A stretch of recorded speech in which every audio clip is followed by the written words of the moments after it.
अस्सलाम वालेकुम, खुश आमदीद मेरे यूट्यूब चैनल में। आज हम इस वीडियो में ये सीखेंगे, ये पावर सप्लाई है।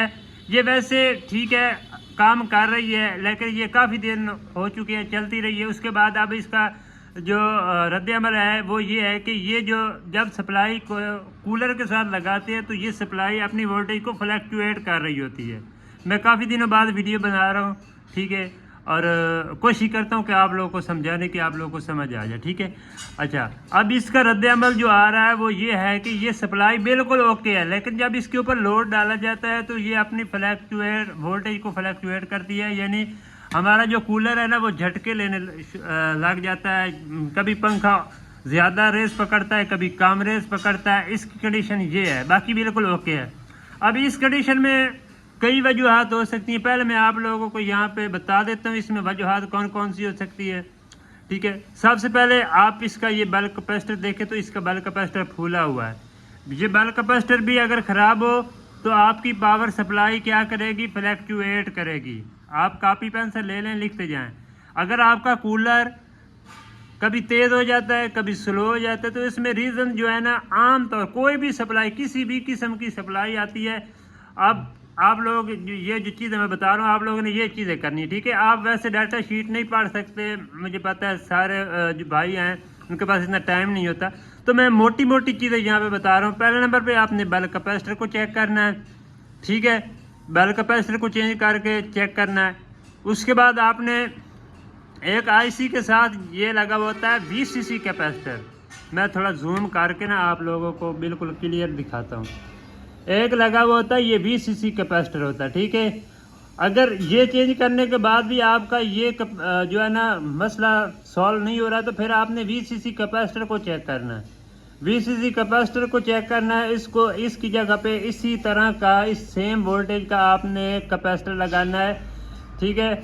अगर इसको चेंज करने के बाद भी अगर आपका प्रॉब्लम सॉल्व नहीं होता, 90% तो ये VCC कैपेसिटर का प्रॉब्लम होता है, क्योंकि ये अंदर से ना डैमेज हो जाती है। इसकी माइक्रोफैराड जो है वो डाउन होती है, जिसकी वजह से ये कैपेसिटर पूरा चार्ज नहीं होता, और चार्ज नहीं होता फिर आईसी जो पहली स्विचिंग के ऊपर ऑन होती है। मतलब ये है कि जब वोल्टेज हम अप्लाई करते हैं, एक दफ़ा सप्लाई ऑन होती है, उसके बाद फिर ये वोल्टेज जो है ना फ्लक्चुएट करना शुरू कर देती है।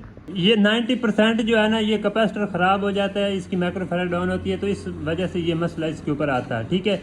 उसके बाद आपने ये चेक कर लेना है कि ये ट्रांसफार्मर की जो वाइंडिंग है ये डिसोल्ड हो जाती है, क्योंकि इसके ऊपर यहाँ पे देखें, मैं क्लियर करके दिखाता हूँ, ये ऑप्टो कपलर को उन्होंने शॉर्ट किया हुआ है, ठीक है।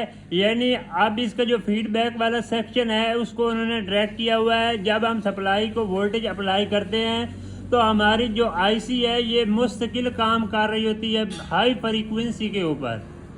यानी जो उन्होंने फीडबैक सेक्शन को तो ड्रैग कर दिया है, अब जो आगे हो रहा है ये बस उन्होंने ये ड्रैग किस वजह से किया है कि ये जो अगला हमारा सेक्शन है आईसी वाला, तो ये हमारी आईसी जो है ये सिर्फ रजिस्टर लगाने का मकसद ये है कि हमारी आईसी हमेशा, यानी जब भी हम इसको 220 सप्लाई करेंगे तो ये आउटपुट पे हाई वोल्टेज हमें प्रोवाइड करेगी।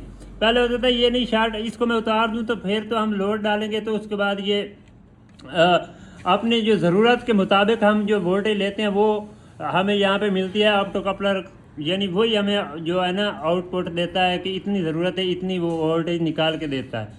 लेकिन जब हम इसको ड्रैग कर देते हैं तो फिर ये ऑप्टो कपलर जो है आईसी को फुल स्विचिंग करवा देता है, चाहे लोड हो चाहे लोड ना हो। तो आपने जब ये हाई स्विचिंग के ऊपर, वोल्टेज के ऊपर ये स्विचिंग कर रही होती है, तो उसके बाद ये ट्रांसफार्मर के जॉइंट होते हैं ना, इनके ऊपर जो मैग्नेटिक फील्ड बनता है बहुत तेज़ी से बनता है। उसी वजह से क्या होता है कि हमारे जो ट्रांसफार्मर के जॉइंट होते हैं, जो जोड़ होते हैं, वो डिसोल्ड हो जाते हैं, या उसकी जो वायर है वो यानी उनके ऊपर कार्बन सा बन जाता है, जिसकी वजह से ये प्रॉब्लम होती है। फिर ट्रांसफार्मर ठीक तरह मैग्नेटिक फील्ड नहीं बना सकता, तो ये भी हो सकता है। अब उसके बाद आप आउटपुट पे लगे हुए कैपेसिटर भी चेक करें। कभी कभी ये होता है कि ये भी ख़राब हो जाते, फिर स्विचिंग नहीं होती। तो अब हम इसको ठीक करते हैं। मैं अभी इसका कैपेसिटर चेंज करता हूँ, ये कैपेसिटर चेंज करके चेक करता हूँ पहले, यहाँ पे ये देखें, मैंने जो रीज़न आप लोगों को बताई थी वही रीज़न थी। इसका जो मेन बल्ब कैपेसिटर था वो ख़राब हो चुका था। ठीक है, यहाँ पे आप देखें ये मैंने रिप्लेस कर दिया है।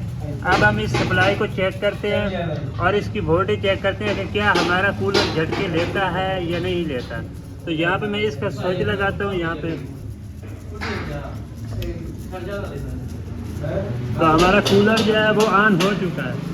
ठीक है, अब हमारी जो सप्लाई है, हमारी सप्लाई जो है बिल्कुल अच्छे तरीके से काम यहाँ पे कर रही है। ठीक है, यहाँ पे जो कूलर है ये झटके नहीं दे रहा, अब बिल्कुल मुस्तकिल अच्छे तरीके से चल रहा है। छोटी सी वीडियो थी, वीडियो की लगे लाइक कीजिएगा, सवाल और कमेंट कीजिएगा। अगली वीडियो में अल्लाह हाफ़िज़।